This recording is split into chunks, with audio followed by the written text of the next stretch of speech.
की सच्चाई, सच छुपने नहीं देंगे। आजकल सड़कों पर सुनने को मिल रहा था, कहीं और सुनने को मिल रहा था, लेकिन अब जो है विधानसभा में सुनने को मिल रहा है कठमुल्ला, मुस्लिम, उर्दू, इसको आप कैसे देख रहे शब्द? नहीं, ये देखिए, ये एक आरएसएस और बीजेपी देश का संविधान खत्म करके मनुस्मृति लागू करना चाहती है। उसके बहुत सारे तरीके हैं, ये उसका बड़े तरीकों में से एक है। उसके अलावा मैं इसको किसी भी संदर्भ में देखना चाहता ही नहीं हूँ, क्योंकि ये आरएसएस की निरंतर कोशिश है। अगर इनके तथ्यात्मक रूप से इस पर टिप्पणी की जाए तो योगी जी किसको कठमुल्ला कहते हैं? क्या अरशद मदनी जी को, महमूद मदनी जी को, या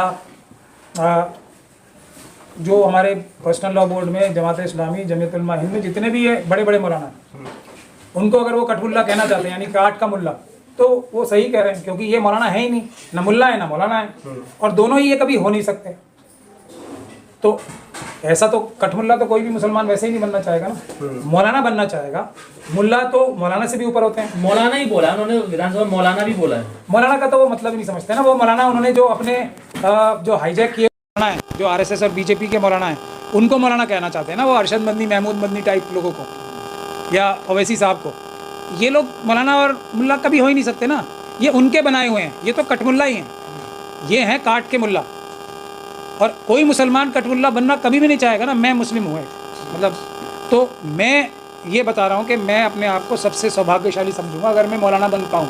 और मुल्ला की तो मेरे में वो भी नहीं है, कैपेसिटी भी नहीं है बनने की। मौलाना भी बनना बहुत मुश्किल होता है। क्या होता है मौलाना? दुनिया के सबसे बड़े बड़े साइंटिस्ट, बड़े से बड़े, जिन्होंने बेसिक जो अलजेब्रा है, ज्योमेट्री है, एस्ट्रोनॉमी है, वो सब मौलाना ने बनाई है। पता है आपको ये बात? आज तक नहीं पता होगी। तो मेरे अंदर इतनी क्षमता नहीं है, मैं तो एक छोटा सा वकील हूँ, मेरे अंदर क्षमता नहीं है कि मैं इतनी सारी जो खासियतों का मालिक बन पाऊँ। है ही नहीं ना, इतना बहुयामी मेरे अंदर वो नहीं है कैपेसिटी। और हर मुसलमान मौलाना बनना चाहेगा। रिलीजियस स्टडीज़ तो एक बात होती है ना, उसके अलावा हर एक चीज़ का ज्ञान, सारे बहुयामी ज्ञान भी प्राप्त करके आप मौलाना नहीं बन सकते जब तक आपके अंदर इंसाफ और बराबरी करने की ताकत और जज्बा ना हो। ये होता है मौलाना। और मुल्ला तो उनसे भी बड़ी चीज़ होती है। अखिलेश यादव कह रहे हैं असंसदीय भाषा का उपयोग कर रहे हैं योगी जी, असंसदीय भाषा है ये। नहीं, जिस तरीके से कर रहे हैं वो उनका तरीका असंसदीय है। लेकिन अब उनकी तो ट्रेनिंग वही है ना, वो उर्दू को समझ ही नहीं सकते, कैपेसिटी नहीं है। वो हिंदी भी नहीं समझ सकते, कैपेसिटी नहीं है। संस्कृत नहीं समझ सकते, कैपेसिटी नहीं है। हाँ, एक मौलाना जो होंगे वो हिंदी, संस्कृत, फारसी, अरबी और उर्दू, जो इन चारों लैंग्वेजों का मिक्सचर है, चारों लैंग्वेजेस का मिक्सचर है, उसको भी बड़े आसानी से समझ सकते हैं। मैं तो अपने आप को बहुत बदकिस्मत मानता हूँ कि मैं मदरसे में पढ़ाई नहीं करता। एक तरफ योगी आदित्यनाथ समानता की बात करते हैं, दूसरी तरफ लैंग्वेज, किसी एक जो है जाति को टारगेट कर रहे हैं। नहीं, तो योगी जी जो बोलेंगे वो हमेशा उससे उल्टा ही तो करेंगे। यही तो आरएसएस की और मनुवादियों की बचपन से ट्रेनिंग होती है, जो बोलो उसका उल्टा करो। यही तो उनकी ट्रेनिंग होती है। वो अपनी लाइन से, अपनी ट्रेनिंग से भटक थोड़ी रहे, 1 सेंटीमीटर भी नहीं भटक रहे, वो सीधी लाइन पे चल रहे हैं।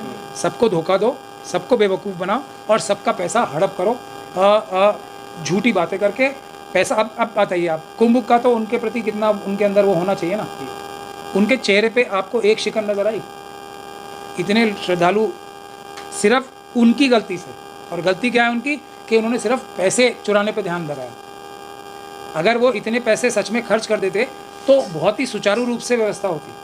अगर उन्होंने कोई भी कोशिश उस तरफ की नहीं, अच्छे अफसर, ईमानदार अफसर लगाए नहीं, जो उनके रेगुलर बेईमान अफसर हैं वही उन्होंने वहाँ भी झोंक दिए, तो सब पैसे ही लूटने के चक्कर में थे। तो 7-7.5 हज़ार करोड़ तो नजर आने वाले, उससे अलावा भी हज़ारों करोड़ रुपए जो उन्होंने बेईमानी करके वहाँ से बचाए हैं, वही उनका मोटिव था। अब ये अश्विनी वैष्णव साहब हैं जो हमारे रेल मिनिस्टर हैं, उनका तो सबने आपने जो दिल्ली का जो न्यू दिल्ली रेलवे स्टेशन है, वो तो वन ऑफ द बेस्ट माना जाता है ना देश में। तो वहाँ पे आपने हालत देख ली, कोई एक शिकन भी आई चेहरे पे? पैसा क्योंकि चुराने के लिए कितने पैसे रेलवे के ऊपर, उसकी सुरक्षा के ऊपर, रेलवे स्टेशन बनाने पे मोदी जी खुद हरी झंडी दिखाते हैं, रेलवे स्टेशन का इनॉग्रेशन करते हैं खुद स्वयं। कितने पैसे चुराए होंगे इसने? ये देखिए ना आप, उनको किसी चीज़ से मतलब नहीं है। दूसरों का हक और दूसरों के पैसे, दूसरों की धन, दूसरों की संपदा, दूसरों का ज्ञान चुराने का काम करना है, और वोट चुराने का काम भी यही मनुवादी कर रहे हैं। तो बताइए आप। मिर्ची क्यों लग रही है? अगर उर्दू हटा दें तो मिर्ची क्यों लग रही है सांसदों को? नहीं कि मिर्ची अखिलेश को मिर्ची लग रही है, वो ट्वीट कर रहे हैं, कह रहे हैं अब योगी जी को पढ़ना चाहिए, पढ़े स्कूल में जाके। नहीं, वो तो उनको अच्छी सलाह दे रहे हैं, मिर्ची थोड़ी लग रहे हैं। अगर अखिलेश जी योगी जी को ये बोल रहे हैं कि वो स्कूल में जाके पढ़ें, तो ये मिर्ची लगने की बात नहीं है, उनको एक अच्छी सलाह देने की उर्दू बात से है। अपना प्रेम क्यों है किसको? अखिलेश यादव को? नहीं, उर्दू लैंग्वेज ही ऐसी है ना, किसी भी समझदार व्यक्ति को उर्दू से प्रेम होगा ही होगा। ये उनकी समझदारी का एक नमूना है कि वो असल में इंटेलेक्चुअल व्यक्ति हैं। बिल्कुल होगा प्रेम। मैंने आपको अभी बताया ना, संस्कृत, हिंदी, हर तरह की हिंदी, अलग अलग तरह की हिंदी होती है अलग अलग जगह, और अरबी, फारसी, इन सब का मिक्सचर है ये। परचम तो हिंदी का लहराना चाहिए ना, क्या उर्दू का? क्या? नहीं, परचम किसी का भी लहरा है, लेकिन ये सबका मिक्सचर है, सबकी अच्छाइयाँ इसके अंदर है। तो योगी जी संस्कृत और हिंदी जानते तो वो उर्दू को भी जानते, लेकिन वो हिंदी और उर्दू भी ये नहीं जानते, संस्कृत भी ठीक से नहीं जानते, इसीलिए वो उर्दू तक तो वो पहुँच ही नहीं सकते ना, क्योंकि उससे पहले तो उन्हें ये चारों लैंग्वेज सीखनी पड़ेंगी। तो उनमें से तो चारों में से एक भी उन्हें नहीं आती। तो जो लोग उर्दू को पसंद करते हैं ना, वो एक्चुअली इंटेलेक्चुअल होते हैं। ये है सच्चाई। योगी जी मैंने तो खुद संस्कृत पढ़ी है, मैंने बचपन में संस्कृत पढ़ी है 10वीं तक, और मेरे 85% नंबर आए थे बचपन में। योगी जी कह रहे हैं कि जो लोग अपने बच्चों को बाहर विदेश में पढ़ाते हैं, अंग्रेजी पढ़वाते हैं, लेकिन यहाँ पर उर्दू का ढोंग करते हैं, ढोंग रचते हैं। बेवकूफ़ हैं जो विदेशों में बच्चों को पढ़ाते हैं और उर्दू नहीं सिखाते उन्हें, वो बेवकूफ़ हैं, क्योंकि उर्दू बहुत ही मजबूत और बहुत ही एक्सप्रेसिव लैंग्वेज है। ये एक तथ्यात्मक रूप से सही बात है। आप महाराष्ट्र में चले जाइए, मराठी में कितने उर्दू के लफ्ज़ हैं, आप मराठी बिना उर्दू के बोल के दिखा दीजिए मुझे। गुजरात में चले जाएं, आपको पता लग जाएगा कि गुजराती बिना उर्दू के चल ही नहीं सकती। ये है उर्दू। आप साउथ में, तमिलनाडु में चले जाएं, उर्दू के लफ्ज़ वहाँ भी हैं। आंध्रा में उर्दू के लफ्ज़ कितने यूज़ होते हैं, हर सरकारी कामों में यूज़ होते हैं। आज भी FIR लिखी जाती है ना, कोई भी उर्दू के शब्दों के बगैर आज पूरे देश में एक भी FIR नहीं लिखी जा सकती। और इसके लिए कितनी कोशिश हो चुकी है, क्योंकि वो एक्सप्रेसिव लैंग्वेज जो उर्दू में है ना, क्योंकि इसमें सबकी अच्छाइयाँ निचोड़ के एक साथ की गई हैं, इसलिए। क्या उर्दू से नफरत नजर आती है क्या योगी जी? नहीं, ये नफरत की बात नहीं है, उनका एजेंडा है। उनको कुंभ के मेले से, श्रद्धालुओं से कोई नफरत मानी जा सकती है? उनका काम है पैसा कमाना, उसमें अपना पराया उनका कोई नहीं होता। ये आपको बात समझनी पड़ेगी। उनको कौन सा कोई, मैं नहीं मानता कि उन्होंने जानबूझ के ये कुंभ में लोगों को मरवाया होगा, मैं बिल्कुल नहीं मानता। लेकिन वो, उनकी नज़र तो सिर्फ पैसे पे थी ना, अब बाकी कुछ भी होता रहे। तो उनकी नज़र पैसे पे, सत्ता पे है, किसी भी प्रकार से लोगों को बेवकूफ़ बना के पैसे चुराने, सत्ता में रहना, ये है उनका मकसद। ये अपराध है क्या, कि जो कटमुल्ला बोल दिया संसद में? नहीं, वैसे तो कानूनी रूप से तो अपराध है, इसके खिलाफ कानूनी कार्रवाई हो सकती है, क्योंकि ये एक बड़ी साजिश का हिस्सा है, तो बिल्कुल हो सकती है। लेकिन अब देखिए, हमारे जो सो कॉल्ड, मैं तो उन्हें उलमाए सू बोलता हूँ, अब कोई जिस लफ्ज़ से भी बोले, तो वो अगर इतने कपिल सिब्बल साहब को करें एंगेज, बड़ी साजिश समझ में नहीं आया। बड़ी साजिश क्या? बड़ी साजिश है ये। चाइना और पाकिस्तान ये चाहते हैं कि हमारे देश में किसी भी वजह से कम्युनिटीज़ आपस में लड़ती रहें, नफरत करती रहें। उसके लिए हमारे उलमाए सू भी हैं, उतने ही जिम्मेदार ओवैसी साहब भी हैं जितने ये हैं, क्योंकि सब एक ही संगठन के तो मेंबर्स हैं।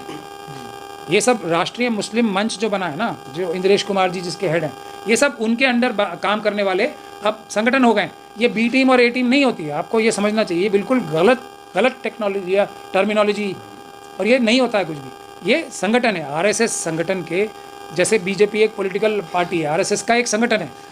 1 लाख से ज़्यादा उनके NGOs हैं, वो RSS के सब संगठन हैं। ओवैसी साहब की पार्टी एक RSS की संगठन है, मतलब पॉलिटिकल संगठन है। जैसे BJP वैसे ओवैसी साहब की पार्टी A भी नहीं है, दोनों बराबर हैं योगी जी और बराबर का काम कर रहे हैं। कटमुल्ला किसको बोला योगी जी ने? अब उनसे पूछिए ना, उन्होंने तो शायद जिनको प्रोजेक्ट करते हैं ना टेलीविजन पे, और जिनको क्रिमिनल मीडिया के जरिए जिनको प्रोजेक्ट करते हैं कि ये हैं, उन्हीं को तो बोल रहे हैं वो। वरना कौन है कटमुल्ला, किसको आइडेंटिफाई कर रहे हैं? इन्हीं को तो कर रहे हैं, इन्हीं जैसा तो नहीं बनना ना। वो तो मैं खुद भी कह रहा हूँ, मुस्लिम कम्युनिटी को नहीं कर रहे हैं ना? नहीं, वो कर तो मुस्लिम कम्युनिटी को ही रहे हैं। तो पूरी मुस्लिम कम्युनिटी कटमुल्ला हो गई फिर तो? नहीं, हो नहीं गई। वो कहना चाहते हैं, ये वो मुस्लिम कम्युनिटी को आइडेंटिफाई कराना चाहते हैं। किससे? असदुद्दीन ओवैसी साहब से, अरशद मदनी साहब से, महमूद मदनी साहब से। ये थोड़ी मुस्लिम कम्युनिटी के लोग हैं, ये तो बदतरीन एग्जाम्पल है मुस्लिम कम्युनिटी के। लेकिन वो हाईलाइट ही इन्हीं को करते हैं ना। और जो लोग अच्छे मौलाना हैं, जो जिनका नाम ही कोई नहीं जानता, एक से बढ़कर एक एक्चुअल मौलाना पढ़े अभी इंडिया में, उनको थोड़ी दिखाएंगे। टेलीविज़न दिखाता है किसी को? किसी भी अच्छे मौलाना को दिखाता है टेलीविज़न कभी? तो ये किसी की छवि बिगाड़ने के लिए ख़राब और घिनौने लोगों को प्रोजेक्ट करते हैं पहले कि ये हैं वो, कपड़े वैसे पहना देंगे, छवि वैसी बनवा देंगे उनकी।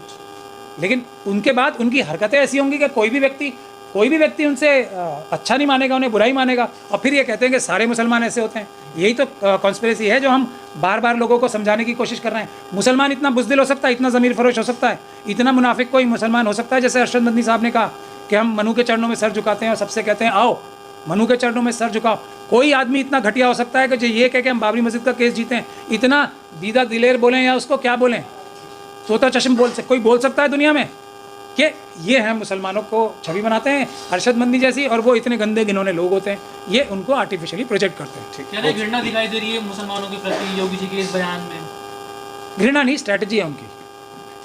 घृणा की तो उनकी स्ट्रैटेजी है ना, शेड्यूल कास्ट के प्रति घृणा करके वोट लेना, लोगों को लड़वाना, शेड्यूल ट्राइब के प्रति घृणा पैदा करना, क्रिश्चियंस के प्रति करना, सिखों के प्रति करना, बुद्धिस्ट कम्युनिटी के प्रति करना, मुस्लिम्स के प्रति करना, ये तो उनकी स्ट्रैटेजी होती है। फिर ओबीसी के प्रति करना, वो तो एक काम थोड़ी करते हैं, घृणा ही उनकी ताकत है ना। प्यार नहीं है, मोहब्बत नहीं है, इंसाफ नहीं है, बराबरी नहीं है, नॉलेज नहीं है, घृणा ही तो उनकी सबसे बड़ी ताकत है। वो तो हर जगह घृणा का ही हथियार, नफरत का ही हथियार इस्तेमाल करते हैं।